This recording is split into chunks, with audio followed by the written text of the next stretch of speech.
The massive Imperial diplomatic vessel emerged from hyperspace near Earth's moon, its polished silver hull gleaming under the distant sunlight. On Earth, every military base and civilian installation went into high alert. This wasn't humanity's first encounter with alien life. They had been secretly observing the galaxy for decades, but it was the first time the mighty Galactic Empire had come knocking on their door. Admiral Robert watched from Earth Defense Command as the Imperial ship positioned itself in high orbit. His weathered face remained calm, but his eyes narrowed as Earth's quantum sensors detected active scanning beams sweeping across their planet. Next to him, General Wilson studied the incoming data streams on their holographic displays. "They're scanning our military installations," Wilson said, his voice tight. "And they're not even trying to hide it." Robert nodded. "Standard Imperial procedure.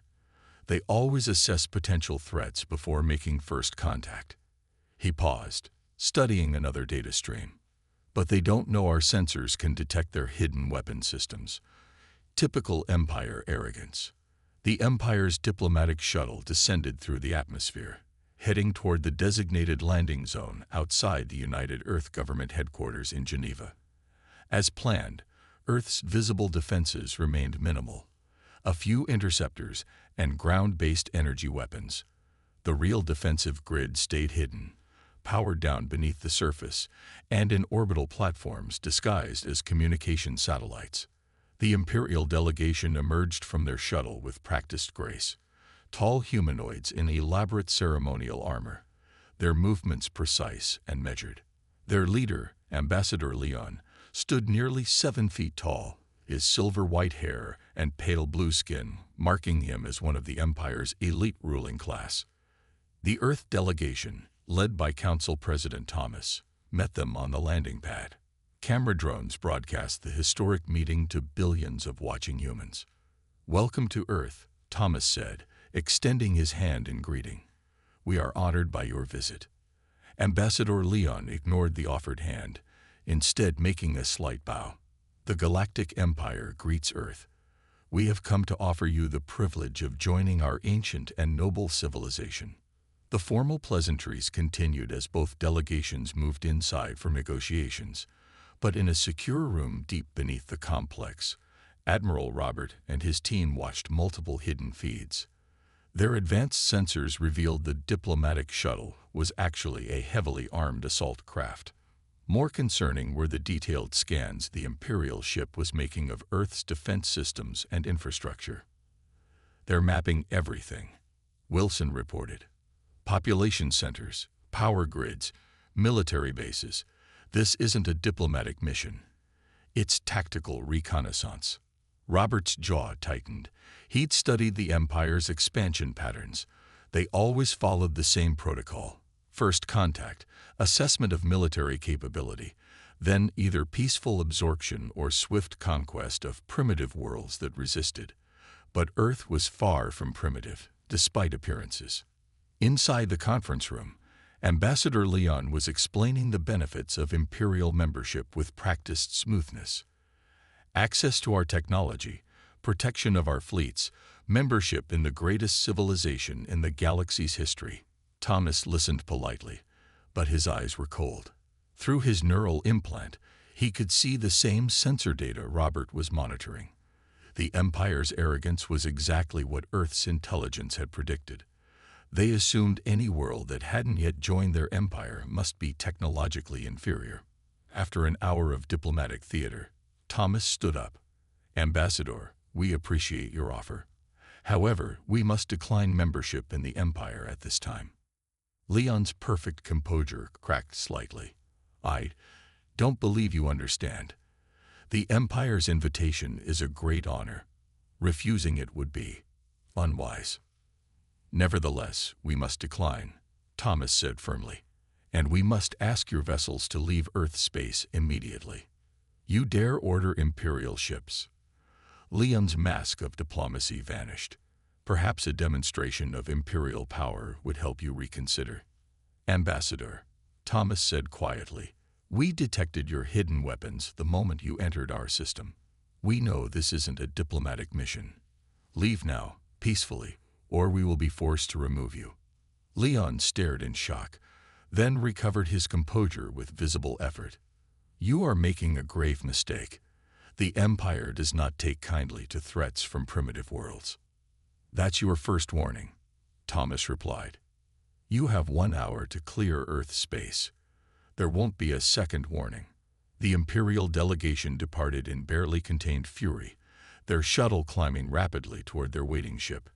As they disappeared into orbit, Admiral Robert watched them go with grim satisfaction. "And so it begins," he murmured. "The Empire had just made their first major miscalculation about Earth. It wouldn't be their last." The Imperial High Command meeting chamber buzzed with angry voices. Massive holographic displays showed Earth from multiple angles as the Empire's highest-ranking officials argued about how to handle this unprecedented insult. "Impossible." Fleet Commander Marcus slammed his fist on the polished black table. "No primitive world could detect our cloaked weapons systems. Their sensors must have malfunctioned." Ambassador Leon stood before the council, his earlier diplomatic smoothness replaced by cold anger. They knew. Somehow, they knew everything. And they dared to threaten us with force. The Empire's chief strategist, Lord Daniel, studied the sensor data from Earth with narrowed eyes. The planet's visible defenses were pathetically weak by Imperial standards. A handful of crude satellites, some atmospheric fighters, and ground-based weapon emplacements that wouldn't trouble even their smallest warships. "Send in the 7th Fleet," Marcus demanded. 3 heavy cruisers should be enough to make these primitives understand their place. Lord Daniel raised his hand. Something isn't right. Their response was too confident, too certain. He pointed to the sensor readings. "Look at their power signatures. They're too low for their level of technology.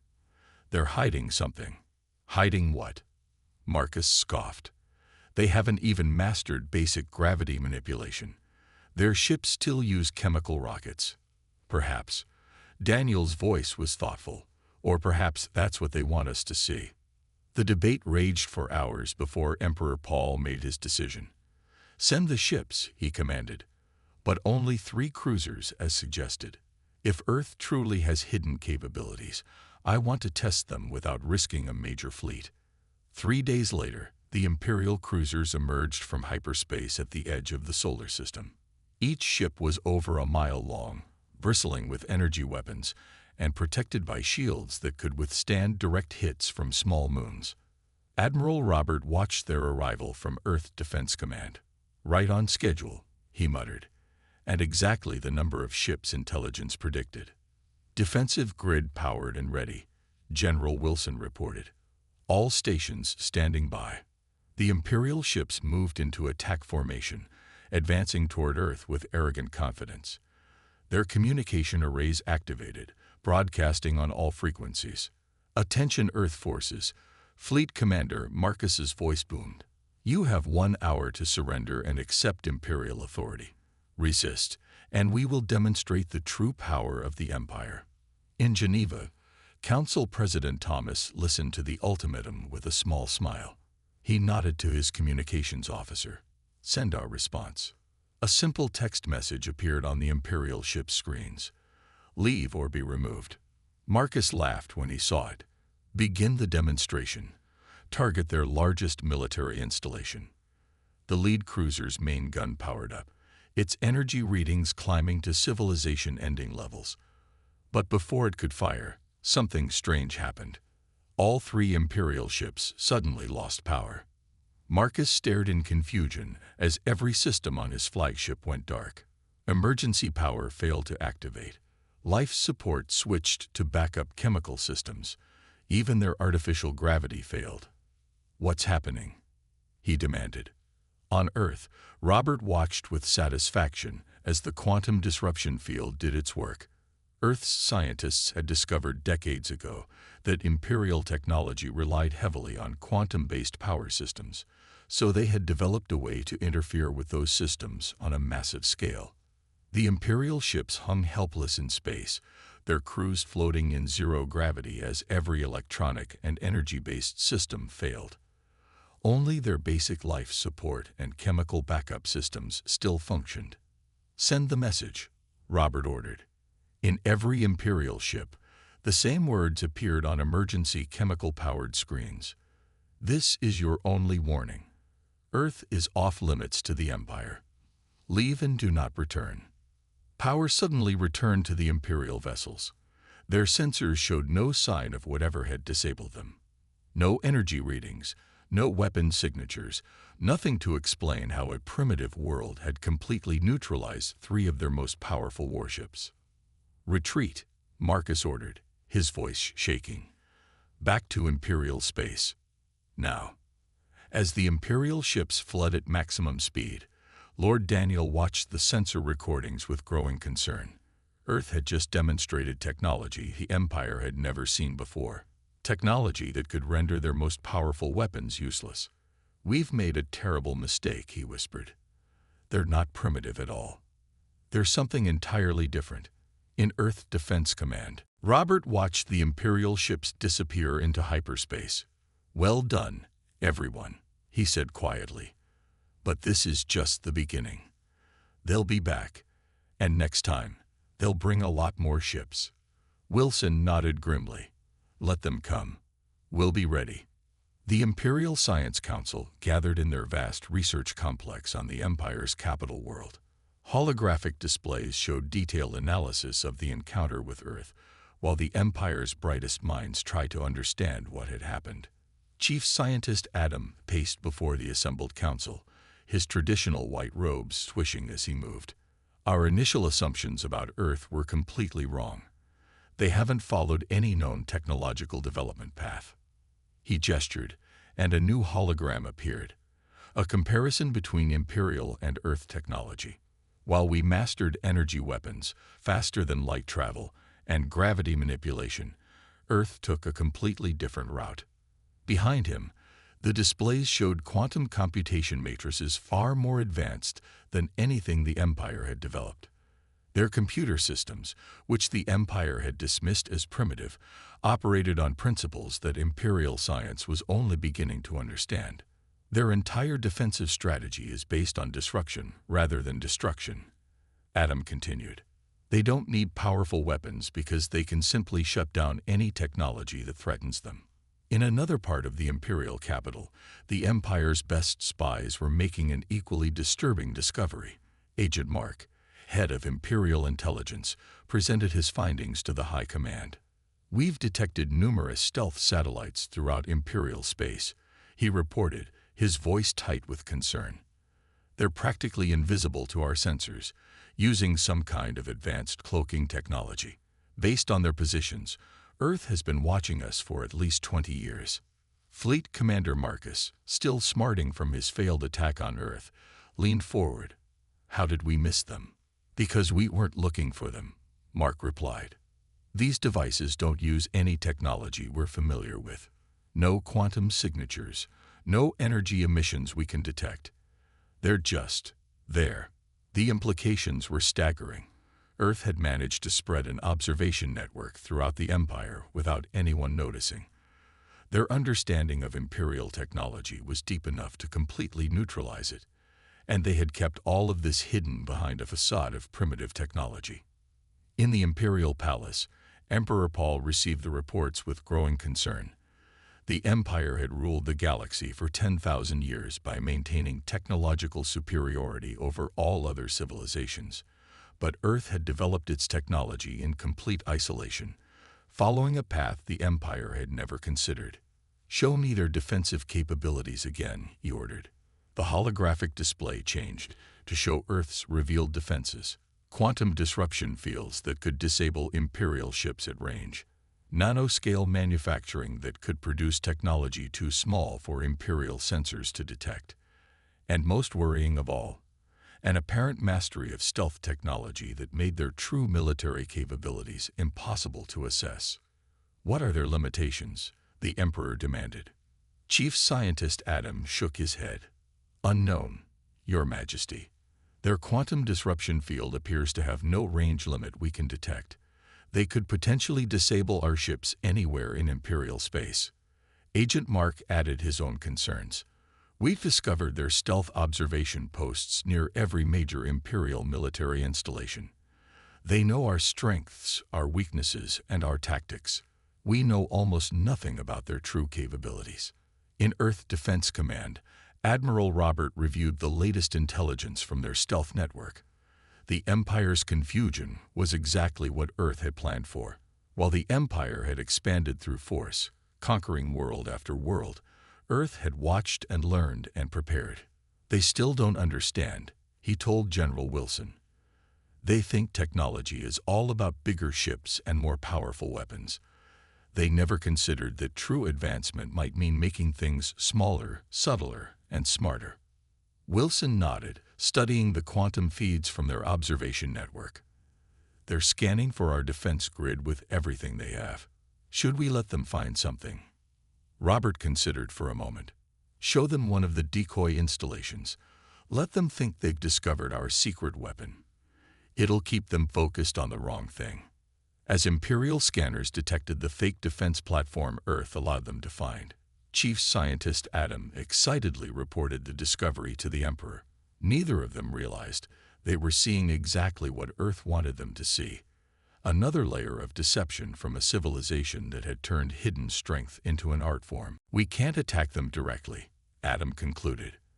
Their technology is too different, too unpredictable. We need to find another way. The Emperor nodded grimly. For the first time in 10,000 years, the Empire had encountered a civilization it couldn't simply crush with superior force. The game had changed, and no one in the Empire was sure how to play it. The Imperial Trade Minister stood before the Emperor, his hands shaking as he delivered the news. The Centauri trade route has gone dark. Every ship along the route has lost power. Thousands of vessels are stranded. Emperor Paul leaned forward on his throne. Earth. Yes, Your Majesty.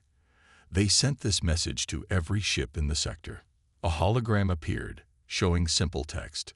The Empire was warned. This is a demonstration of our reach. Leave Earth's space, or next time we shut down more than just one trade route. The Centauri route was the Empire's most profitable trade lane, running for thousands of light years through the heart of Imperial space. That Earth could affect ships across such vast distances, sent shockwaves through the Imperial court. In Earth Defense Command, Admiral Robert watched the chaos unfold through their quantum observation network. Send the second message, he ordered. Throughout Imperial space, hidden Earth satellites activated, revealing themselves just long enough to broadcast a single transmission. On thousands of Imperial worlds, the same message played. For decades, we have watched the Empire expand through conquest and intimidation. We have seen worlds fall to your fleets, civilizations stripped of their independence. This ends now. Earth and its solar system are off limits. Any further military action against us will result in the complete shutdown of Imperial technology across all trade routes. The message was accompanied by detailed scans of Imperial military bases, secret shipyards, and classified research facilities, proving that Earth's observation network extended far deeper than the Empire had imagined. General Wilson monitored the Imperial response through their quantum feeds. They're pulling their fleet back. All ships within 100 light years of Earth are retreating. Robert nodded. They finally understand. We don't need warships or energy weapons. We can shut down their entire civilization without firing a shot. In the Imperial Palace, the Emperor's advisors argued about how to respond. Lord Daniel, the chief strategist, pointed to a map showing Earth's revealed observation posts. These are just the ones they wanted us to see, he warned. There must be thousands more we haven't detected. They've been gathering intelligence on us for years, watching us expand, learning our weaknesses. Fleet Commander Marcus, his pride still stinging from the failed attack on Earth, slammed his fist on the table. We can't let them dictate terms to the Empire. We should gather the entire fleet and what? Lord Daniel interrupted. Watch them all go dark. They just disabled every ship along our busiest trade route without leaving a trace of how they did it. Our weapons are useless if they can simply turn off our power. The Emperor listened silently as reports continued to pour in. Earth's quantum disruption field had left no Imperial ship damaged, just powerless and stranded. It was a deliberate show of restraint that made their threat even more potent. They could have destroyed the ships, but instead chose to demonstrate their ability to render the Empire's technology useless at will. What do we actually know about their capabilities? The Emperor finally asked. Chief Scientist Adams stepped forward. Very little, Your Majesty. Their quantum technology operates on principles we barely understand. Their stealth systems are undetectable by our best sensors, and their observation network. He paused. We have no way to know its true extent. On Earth, Robert received word that the Imperial leadership was meeting in emergency session. Show them one more thing, he ordered. In the Imperial Palace, the emergency meeting was interrupted as every screen and hologram suddenly changed. The assembled leaders found themselves watching live feeds from their own supposedly secure chamber, along with similar feeds from every major Imperial facility. The message was clear. Earth could see everything, anywhere in the Empire, at any time. Send our response, the Emperor said quietly, his voice heavy with the weight of Imperial dignity facing its first real challenge in 10,000 years. Throughout Earth's quantum network, the Imperial message appeared. Your terms are accepted. The Empire acknowledges Earth's independence and sovereign space. Robert read the message and nodded slowly. Phase 1 complete, he said. Now we wait for them to break their word. They always do. Wilson looked at the quantum feeds showing Imperial ships retreating across the galaxy. And when they do, Robert replied, we'll show them what else we can do. The news spread through the Empire like wildfire. In bars and marketplaces across 1,000 worlds, people whispered about the mysterious Earth that had forced the mighty Empire to back down. On subjugated worlds, the story grew with each telling. A single planet that had humbled Imperial power without firing a shot. On the mining world of Proxima, the alien workers downed their tools and demanded better conditions. When Imperial troops arrived to restore order, their weapons and vehicles mysteriously lost power. The workers' spokesperson smiled, holding up a small device. A gift from Earth, he announced to the powerless Imperial forces. They're sharing their technology with all oppressed worlds now. In the Imperial Palace, Emperor Paul faced a divided military command. Half his generals, led by Fleet Commander Marcus, demanded immediate action. We cannot let this contagion spread, Marcus shouted, pointing to reports of uprising on dozens of worlds. Earth is undermining the very foundation of Imperial authority. The other half, led by Lord Daniel, urged caution. If we move against Earth now, they could shut down our entire civilization. We need to understand their technology first. There won't be an empire left to defend if we wait, Marcus countered. Already the outer systems talk of independence. They think if Earth can defy us, so can they. The Emperor watched the argument with growing concern. His own military leaders were turning against each other, each side convinced their approach was necessary for the Empire's survival. On the industrial world of Nova Prime, Imperial Governor Jack watched in horror as his planetary defense fleet suddenly powered down. On his screen, a message appeared. Your people have asked for freedom. We suggest you grant it. When he called for reinforcements, the Imperial Command responded that no ships were available. Too many vessels were tied up watching for Earth's next move. In Earth Defense Command, Admiral Robert and General Wilson monitored the spreading chaos through their quantum network. The Empire is eating itself, Wilson observed. Their own paranoia is doing more damage than our technology. Robert nodded. That was the plan. Their entire society is built on the belief that Imperial technology is supreme. Now that belief is shattered, and they're turning on each other trying to find someone to blame. Reports continue to flood in. Imperial ships refuse to leave their defensive positions around core worlds, fearing Earth's ability to shut them down. Trade routes were disrupted as merchants demanded protection the Empire couldn't provide. Colony worlds began declaring independence, knowing the Empire was too paralyzed to stop them. In a secret meeting of the Imperial High Command, Marcus made his move. "The Emperor is weak," he declared to his loyal officers. "We must strike now, destroy Earth before more worlds rebel." But when he ordered his fleet to move, half his officers refused. "We won't commit suicide," his second-in-command stated. "Earth's technology is too powerful." The division spread through the Imperial military. Ships fired on other ships. Bases declared loyalty to different factions. The mighty Imperial fleet began to tear itself apart. On Earth, Robert watched the Imperial Civil War unfold. "Should we intervene?" Wilson asked. "No," Robert replied. "Let them fight. Every ship they lose fighting each other is one less ship we have to deal with later." The Empire had ruled through fear for 10,000 years. Now that fear was turned inward, as different factions accused each other of secretly working with Earth, of hiding Earth's technology, of betraying Imperial principles. In his palace, Emperor Paul received the reports of battles between Imperial forces with growing despair. His mighty empire was collapsing, not from Earth's attacks, but from the fear Earth had instilled. Every unexplained power failure, every mysterious system shutdown was blamed on Earth's technology, whether they were responsible or not. "Perhaps," he said quietly to his advisors, "it is time to consider a different approach to ruling the galaxy."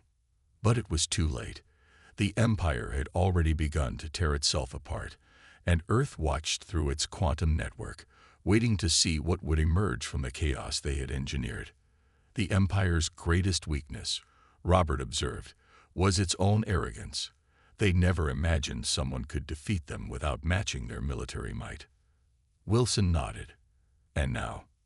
"Now we wait," Robert said.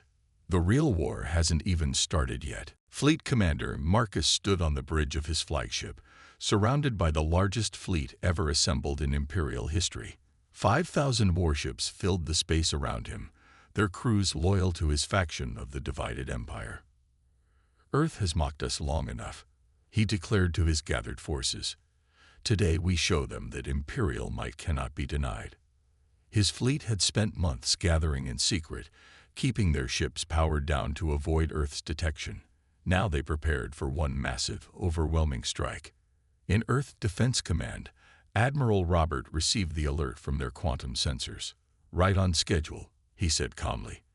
They finally gathered enough ships to feel brave. General Wilson studied the tactical display. 5,000 ships. They're really throwing everything at us this time. "Activate the Sol shield," Robert ordered. "Let's show them what a real defense system looks like." Around the solar system, hidden quantum generators powered up. A shimmering barrier of energy began to form, enclosing the entire system in a protective sphere. Marcus watched his fleet approach Earth at maximum speed. "No sign they've detected us," his sensor officer reported. "Their visible defenses haven't changed. They're about to learn the price of defying the Empire." Marcus smiled. "All ships, prepare tow." He never finished the order. His fleet suddenly slammed into an invisible barrier. Ships crumpled and shattered against the quantum shield, their own momentum becoming their worst enemy. "Evasive action," Marcus screamed, but it was too late. A third of his fleet was already destroyed, not by Earth's weapons, but by their own speed hitting the impenetrable barrier. The remaining ships tried to retreat, but now the shield was behind them too, enclosing them in a shrinking sphere. Ships collided with each other in their panic to escape. On Earth, Robert watched the destruction with a grim expression. "They did this to themselves," he said quietly. "We didn't fire a single shot." The quantum shield continued to contract, herding the surviving Imperial ships into a tighter and tighter space. Marcus watched helplessly as his mighty fleet was reduced to chaos. "Send the message," Robert ordered. On every Imperial ship, screens came to life with Earth's transmission. "This is your final warning. The next time you attack, the shield will crush your ships, not just contain them. Leave our space. Do not return." The quantum shield opened a single gap, pointing away from Earth. The surviving Imperial ships fled through it at maximum speed, leaving the wreckage of their fleet behind. Marcus stood in his command center, watching the remnants of his force retreat. A third of the Empire's total military strength had just been destroyed without Earth firing a single shot. In the Imperial Palace, news of the disaster reached Emperor Paul. 3,000 ships lost, his advisor reported. The entire attack force was defeated by a defensive shield we never even knew existed. And now we show them our full strength, Lord Daniel added bitterly. Strength that wasn't even enough to scratch their defenses. On Earth, Robert received reports from their quantum network about the Empire's reaction. The defeat had shattered what remained of Imperial unity. More systems were declaring independence, protected by Earth's shared technology. They'll try one more time, Wilson predicted. Something desperate. Robert nodded. Yes, but not today. Today they learned that even their entire fleet couldn't break through our defenses. Let them think about that for a while. In his flagship, limping back to Imperial space, Marcus stared at the sensor readings from the battle. The quantum shield that had destroyed his fleet was unlike anything the Empire had ever encountered. It hadn't just stopped his ships. It had contained them, controlled them, and then let them go as a final demonstration of Earth's power. We never had a chance, he whispered. All this time, we've been fighting a civilization so far beyond us that they don't even need weapons to defeat us. The Empire's greatest fleet had struck at Earth with all its might. And Earth had simply said no and sent them running with their tails between their legs. The galaxy would never be the same. 1 year after the Empire's failed attack, Admiral Robert stood in Earth Defense Command, watching the galaxy transform through their quantum network. The mighty empire that had ruled for 10,000 years had fractured into dozens of independent systems. The Free Systems Alliance is growing faster than we expected, General Wilson reported. 50 more worlds joined last month alone. On the main display, green dots representing free worlds spread across the galaxy map like a growing constellation, each one protected by Earth's defensive technology, each one another crack in the Empire's former dominion. In what remained of the Imperial Palace, Emperor Paul signed another independence treaty. His once vast empire had shrunk to a handful of core worlds. The old emperor looked tired as he affixed his seal to the document. Would you have believed a year ago, he asked Lord Daniel, that our empire would be undone not by force of arms, but by the simple proof that we weren't as powerful as we claimed? Daniel shook his head. Earth showed the galaxy a different path. Their technology doesn't just protect, it liberates. On the former imperial world of Nova Prime, now a founding member of the Free Systems Alliance, Governor Jack, now elected President Jack, activated his planet's new quantum defense shield. Similar shields now protected hundreds of worlds, all sharing Earth's technology through the Alliance. The Empire ruled through fear of their weapons. He told his people, Earth protects through sharing of knowledge. That's the difference that changed everything. Back on Earth, Robert received a priority alert from their quantum network. Another Imperial probe had just entered the solar system, testing their defenses. They still haven't learned, Wilson observed as the automated defense grid gently but firmly pushed the probe back into deep space. They're learning, Robert corrected him. Just not the lesson they wanted to learn. The age of empires is over. The age of cooperation has begun. Across the galaxy, former Imperial worlds were discovering new ways to use Earth's shared technology. The quantum networks that had once been used for defense now carried trade, culture, and knowledge between Alliance worlds. In the Alliance Council chamber, representatives from 100 free worlds gathered to discuss the future. Earth held a seat but not a leadership position. They had deliberately chosen to be equals, not rulers. The Empire thought power meant having the biggest guns, Robert told the council. We showed them that real power means having the wisdom to help others defend themselves. The Empire's remnant had finally stopped testing Earth's defenses. Their probes no longer ventured into Alliance space. The message had finally sunk in. The galaxy had changed forever. On the quantum feeds, Robert watched ships moving freely between Alliance worlds. Trade flourished without Imperial taxation. Cultures mingled without Imperial restrictions. And through it all, Earth's defensive technology kept the peace. Another request for membership, Wilson reported, this time from the Imperial core worlds themselves. Robert raised an eyebrow. They're finally ready to join as equals. Looks like it. Their people are tired of living in fear. They've seen how the Alliance worlds prosper. The great Imperial fleets that had once terrorized the galaxy were gone now, their ships either destroyed in the failed attack on Earth or converted to peaceful use by their newly independent worlds. Earth's quantum network still watched over everything, but now it served to protect rather than observe. The shield that had stopped the Imperial fleets still surrounded the solar system, a reminder that Earth would never again allow itself to be threatened. Incoming transmission from the Alliance Council, Wilson reported. They're ready to vote on admitting the former Imperial worlds. Robert nodded. The galaxy's finally learning what we knew all along. True strength isn't about destroying your enemies. It's about turning them into friends. The empire that had ruled for 10,000 years had been defeated not by superior weapons, but by superior wisdom. Earth had shown the galaxy that there was strength in unity, power in sharing, and freedom in cooperation. And high above Earth, the quantum shield still shimmered invisibly, protecting the world that had changed the galaxy not through conquest, but through the simple act of saying no to tyranny and yes to freedom. The age of empires was over. The age of Earth had begun.